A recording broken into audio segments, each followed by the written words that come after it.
En aquel tiempo comenzó Jesús a anunciar a sus discípulos que tenía que ir a Jerusalén para padecer allí mucho de parte de los ancianos, de los sumos sacerdotes y de los escribas, que tenía que ser condenado a muerte y resucitar el tercer día.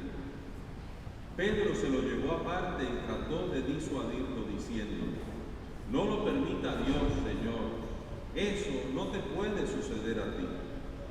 Pero Jesús se volvió a Pedro y le dijo: apártate de mí, Satanás, y no intentes hacerme tropezar en mi camino, porque tu modo de pensar no es el de Dios, sino el de los hombres.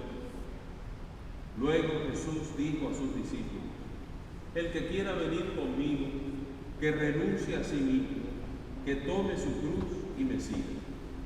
Pues el que quiere salvar su vida, la perderá, pero el que pierda su vida por mí, la encontrará. ¿De qué le sirve a uno ganar el mundo entero si pierde su vida? ¿Y qué podrá dar uno a cambio para recobrarla? Porque el Hijo del Hombre ha de venir rodeado de la gloria de su Padre, en compañía de sus ángeles, y entonces le dará a cada uno lo que merece sus obras. Palabra del Señor.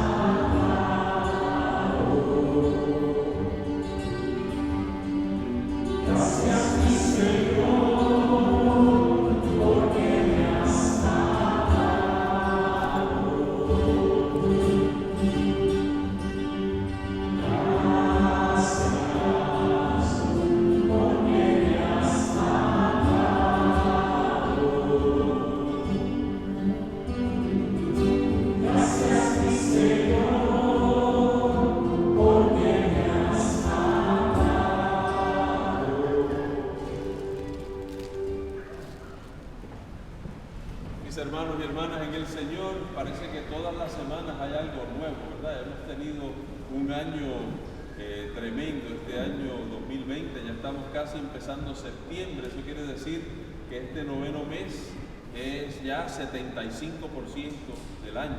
Ya el año se está acabando, queda nada más 3 meses más para terminar el año, más o menos, una vez ya termine septiembre. Y como que cada semana el ciclo de noticias, los problemas, obviamente todavía viviendo la pandemia que pues ha arrasado con el mundo entero, y pues los problemas a los que nos enfrentamos. La semana pasada, cuando empezó la semana, venían 2 huracanes o 2 tormentas para Nueva Orleans, y parecía que iba a ser una detrás de las otras, y gracias a Dios pues no vino para acá. Se imaginan, porque la tormenta fue fuerte. Quizás estaríamos hoy en la casa porque la ciudad estaba inundada, no podíamos venir a la iglesia, todo cancelado. Y sabemos eso porque la gente del oeste del estado, sobre todo la diócesis y la ciudad de Lake Charles, ahí lo sintieron bien fuerte. Ahí hay muchos negocios destruidos, casas destruidas, inundaciones, árboles caídos. Los que pasamos por Katrina, pues hace 15 años sabemos lo que es eso. Así que son cosas como que, ¿qué se puede hacer? Porque hay muchos males en la vida que no tenemos ningún control. Los males de la naturaleza, ¿qué podemos hacer? Prepararnos, ayudar a hacer lo más posible para prevenir, pero en cuanto entra eso por la ciudad, ahí nadie sabe qué exactamente va a pasar. En la pandemia podemos protegernos, cuidarnos, hacer muchas cosas, pero nuevamente no son cosas que hacemos nosotros, no es culpa nuestra, no hemos hecho nada para que venga una pandemia, no se hace nada para que llegue un huracán. O sea que son cosas que no tenemos ningún control sobre esas cosas. Pero hay ciertas cosas que sí tenemos control sobre ellas. Hay cosas que a veces nos buscamos el problema nosotros mismos, no es que no podía hacerlo diferente. Algo que me viene a la mente, no sé si les ha pasado a ustedes, me imagino que todos ustedes son tan prudentes que nunca les ha pasado eso, que hayan dicho algo que les salió mal, que en el momento que lo dijeron, uy, no debía haber dicho eso, o como dicen por ahí, trágame tierra, ¿verdad? Porque ya lo que dijimos se dijo y ahora cómo se vuelve para atrás es muy difícil y a veces tratamos porque no lo hacemos a veces con mala intención, a veces una imprudencia o un comentario imprudente no era porque éramos malos, de hecho si éramos malos pues queríamos que nos entendieran, ¿verdad? Y si no nos entendieron se lo repetimos para que nos entiendan, pero típicamente un comentario que no es el mejor, no es intencional, sino que se nos salió y cuando lo dijimos queremos como traerlo para atrás, pero ya no se puede, entonces tratamos de explicarlo, de dar la razón, pero como que ya no se puede echar para atrás, ya lo que se oyó desde el principio, ya como que la persona se quedó con esa impresión. Y a veces muchos de los choques, de los problemas que tenemos, pues vienen precisamente porque se nos fue algo que no queríamos decir y nos salió mal y después nos cuesta trabajo echar ese comentario para atrás. Y lo digo en relación al Evangelio de hoy. Una de las ventajas que tenemos nosotros, los que predicamos, es que tenemos que prepararnos para la prédica y cuando uno lee las lecturas, por ejemplo las lecturas de la misa, parte de la preparación es aprender un poquito de esa lectura, es tratar de entrar en esa escena que nos narra la palabra de Dios y tratar de pensar cómo habrá sido ese momento. Entonces, como nosotros típicamente sabemos el resto de la historia, porque sabemos ya lo que va a pasar, pues no nos adentramos tanto en las lecturas. San Ignacio de Loyola siempre decía y aconsejaba que era bueno cuando uno leía el Evangelio tratar de meterse en la escena, tratar de ser parte de la escena, tratar de entender la escena desde dentro del Evangelio. Y eso es una lectura de hoy, la lectura del Evangelio de hoy, que nos puede ayudar mucho, nos puede servir mucho. Es un encuentro básicamente entre Jesús y Pedro, San Pedro, que tenía la habilidad por su impulsividad, era una persona impulsiva, tenía la habilidad de meterse en líos con Jesús a cada rato. Y yo siempre pienso que Pedro y Jesús eran muy allegados. Quizás Juan se le menciona siempre como el discípulo amado, pero yo creo que Pedro era el cuate de Jesús, era el que estaba más pegado a Jesús, era el que se llevaba mejor, que se entendían bien, pero sin embargo siempre se acababa metiendo en líos. Y Pedro, si vemos la escena de hoy, Jesús está hablando de su pasión, tiene que ir a Jerusalén, allí lo van a juzgar, lo van a condenar, lo van a maltratar, eventualmente lo van a matar. Y les menciona que a los 3 días va a resucitar, es la primera mención de la resurrección, pero está hablando de su pasión, de lo que le va a pasar en Jerusalén. ¿Y Pedro qué hace? Pedro es amigo, Pedro quiere a Jesús. ¿Y qué le dice Pedro? Dios te guarde de eso, Señor, eso no te puede pasar a ti. Fíjense como Pedro invoca a Dios mismo, ¿no? Jesús sabe cuál es la misión, que ¿quién se la dio? Dios, su Padre, le da una misión. Pedro invoca a Dios como para decirle, eso no te puede pasar. Es como un choque tremendo de lo que era la misión de Jesús y lo que Pedro interpreta de esa misión. Muchas veces cuando interpretamos nos metemos en lío. Y yo traté de entrar en esa escena porque obviamente Pedro ama a Jesús. Pedro quiere lo mejor para Jesús. Y Pedro, estoy seguro, cuando le dijo eso a Jesús, creía que estaba diciendo lo que tenía que decir. Pedro estaba diciendo que no iban a dejar que eso le pasara. ¿Y qué le dice Jesús a Pedro? Apártate de mí, Satanás. Ustedes se imaginan cuántas noches de sueño perdió Pedro. Imagínense que el Hijo de Dios les diga a Satanás a ustedes, uy, ya yo no duermo más por el resto del mes, porque es una respuesta fuerte. Y piensen un poquito, Pedro no tenía una mala intención. Pedro estaba diciendo, nosotros te amamos, te vamos a defender, no vamos a dejar que eso te pase. Yo me voy a meter en el medio del que te quiere herir para que no te hiera. O sea que Pedro estaba diciendo algo bonito, estaba diciendo algo que ayudaba. Y típicamente, cuando uno se siente amado, cuando uno se siente comprendido, ¿qué es lo que hacemos? Yo me imagino que lo normal hubiera sido que Jesús le dijera, Pedrito, yo te entiendo. Yo entiendo tu buena intención. Yo entiendo que tú me quieres mucho, que me quieres defender, que quieres estar conmigo. Pero déjame explicarte un poquito más. Pero Jesús no le dice eso. Jesús no lo trata así suavecito. Jesús le dice, apártate de mí, Satanás. ¡Wow! Increíble, ¿no? Que no es lo que se espera.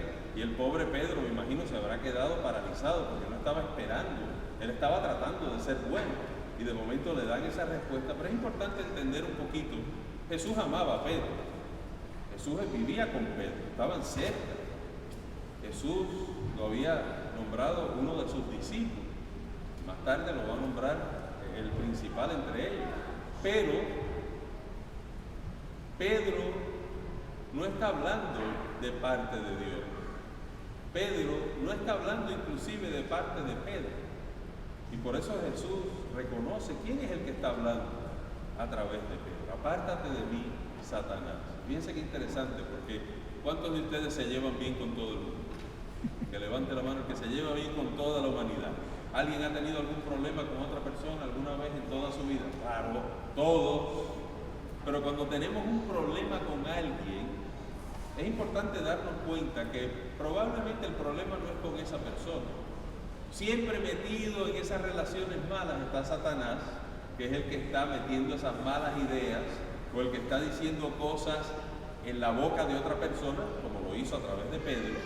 Y si nosotros aprendiéramos a reconocer que el problema no es con esa persona en naturaleza es buena, pero está siendo utilizada por un poder más grande que esa persona. Piensa en cuántos problemas nos evitaríamos en la vida, porque es que no pensamos así, enseguida atacamos de regreso a esa otra persona. ¿Y qué está pasando? Que el mismo que utilizó a esa persona ahora nos está utilizando a nosotros para que ataquemos a esa persona. Así que ahí la batalla fue total, definitiva y victoria total para el maligno, no para personas decentes que podían resolver sus problemas de otra manera. Así que Pedro recibe ese regaño, no por él, porque Jesús lo amaba, pero Jesús reconoce que aquí hay una voz que no es la voz de Dios. Entonces nos recuerda su misión. Fíjense que Jesús, cuando reaccionaba bien fuerte por algo, siempre tenía que ver con alguien que lo quería sacar de su misión, que lo quería invitar a otro camino, a tomar una ruta alternativa, a ser un obstáculo en su camino. Y cuando Jesús presentía eso o sentía eso, reaccionaba fuerte, porque él sabía cuál era su misión. Inclusive en los momentos más difíciles de Jesús, posiblemente si leemos la Biblia, el momento más difícil de Jesús es en el huerto de Getsemaní, en el huerto de los olivos. ¿Se acuerdan de esa escena? En el huerto de los olivos, eso es el Jueves Santo, por la noche, y Jesús sabe que el próximo día, ¿qué le van a hacer? Lo van a crucificar, lo van a matar. Es el momento más oscuro en la vida de Jesús. No sé, los que han podido estar en Getsemaní, en el huerto de los olivos, es en la ciudad de Jerusalén, y es un sitio donde se va. Yo me acuerdo la primera vez que yo estuve en la Tierra Santa, cuando nos llevaron a Getsemaní, nos querían llevar al mediodía, querían que fuéramos al mediodía a Getsemaní. Yo me acuerdo que yo le dije a la que estaba dirigiendo la peregrinación que por qué íbamos al mediodía, era mejor ir a Getsemaní de noche, porque Jesús fue de noche. Pero eso fue un comentario tonto, porque cuando uno entra a la iglesia de Getsemaní, en la iglesia de Getsemaní es siempre de noche. Es una iglesia oscura, tiene pocas ventanas, las ventanas son oscuras. Y cuando uno entra, aunque entre al mediodía, que esté el sol rompiendo cabeza afuera, cuando uno entra a esa iglesia es oscuro. Y lo que ve en el altar es una piedra bien grande, una piedra que tradicionalmente se nos dice, esa fue la piedra donde Jesús oró en agonía esa noche. Tiene una cerquita alrededor de hierro en forma de corona de espinas. Y en esa iglesia es que se reza la escena esa de Getsemaní, lo que pasó esa noche. ¿Y qué le decía Jesús al Padre? Padre, si es posible, si puede hacerse de otra manera, si no tengo que pasar por este cáliz, si puedo hacerlo de otra manera, por favor ayúdame, pero que se haga tu voluntad y no la mía. En el momento más dramático, Jesús recuerda su misión y Jesús se compromete a su misión. Entonces, la pregunta para nosotros hoy es, si sabemos nuestra misión, si sabemos a qué estamos llamados por Dios para realizar, no en un día, no en una semana, sino el proyecto de nuestra vida. ¿Qué es lo que Dios nos está llamando? Ya sea en nuestras familias, en nuestros trabajos, en nuestras escuelas, en nuestros vecindarios, en nuestra ciudad, en nuestra iglesia. ¿Cuál es mi misión? Y a veces dejamos que las cosas que van pasando en la vida, que nos depriman, que nos pongan tristes, que nos hagan inconsistentes, que no sabemos si vamos o no vamos, si estamos o no estamos, y perdemos de vista nuestra misión. Fíjense qué lindo que la imprudencia de Pedro, el comentario malo de Pedro, la manera en que Pedro creía que estaba haciendo lo mejor que podía, nos enseña la gran misión y la importancia que Jesús le daba a su misión. Entonces, la pregunta es, ¿cómo estamos nosotros tomando en serio nuestra misión? En todo. Por ejemplo, inclusive hoy en la misa, puede que estábamos oyendo la palabra de Dios y ni estábamos pensando en lo que se nos estaba diciendo. Dios nos estaba hablando. Ya estamos tratando, ¿verdad? El salmo responsorial lo oímos antes de la misa, lo cantamos juntos, escuchamos las palabras. A lo mejor el salmo fue lo que más nos llegó de la misa de hoy, porque las lecturas hoy ya sabemos, esa lectura ya la entendemos, esa lectura la hemos oído muchas veces, no le prestamos atención y Dios estaba tocando a tu puerta y ahí no oíste nada, ni le prestaste atención, y si te pregunto de dónde era la primera lectura, ni sabes, porque estabas pensando en otra cosa, en los huracanes, en la pandemia, en las deudas, en el trabajo, en el que te insultó ayer, que no fue esa persona, te insultó el demonio a través de esa persona, pero no te diste cuenta. Entonces tú lo atacaste de regreso y no te diste cuenta que estabas haciendo las mismas obras del demonio, estabas haciendo lo mismo que estabas criticando. Y así vivimos, perdemos el sentido de nuestra misión, que no es nada más de un ratito, no es de una hora a la semana, es en todo lo que hacemos. Entonces hoy es un buen día para pedirle al Señor que aprendamos de Jesús a tener ese enfoque total en su misión, que veamos cómo el Maestro nos enseñaba que todo lo que nos pasa, tú puedes estar triste hoy por algo, puede que algo te haya pasado que te tiene triste, no te quedes en la tristeza, aprende a darte cuenta que esa tristeza te enseña algo para realizar tu misión. Y si te quedas en la tristeza no estás haciendo nada. El Señor la pasó peor que tú y no se quedó en su agonía, no se quedó en su tristeza, sino que aún en su agonía seguía realizando su misión. Padre, perdóname, porque no sabes lo que haces.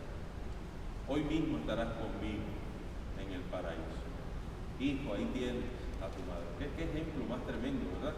Que aún en el momento más extremo de dolor, todavía seguía realizando la misión que el Padre le dio. Por eso podemos entender muy bien su respuesta a Pedro. No había nada que lo iba a sacar de su misión. Si los clavos que le estaban hiriendo, la corona de espinas y la asfixia en la cruz, no lo sacaba de su misión, que alguien le dijera, Señor, eso no te puede pasar, tampoco lo iba a sacar, sino que al contrario, reaccionó inmediatamente, sin perder tiempo, para volver a ese camino que Dios le había trazado. Así que vamos a pedirle hoy al Señor que nos muestre nuestra misión, que no nos dejemos en cierta manera opacar, seducir, deprimir por las cosas que en realidad son secundarias. Sí duelen porque hay que aceptar el dolor, pero que el dolor no te paralice, que no te haga una persona que ya no te puedes acordar de lo que tienes que hacer.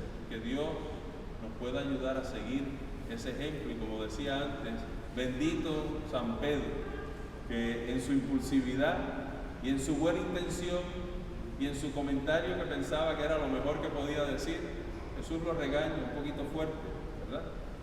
Le dice algo que nadie quiere oír, pero sin embargo nos ayuda a entender cuán importante para Jesús era su misión. Que tu misión y mi misión sea tan importante como era para Jesús.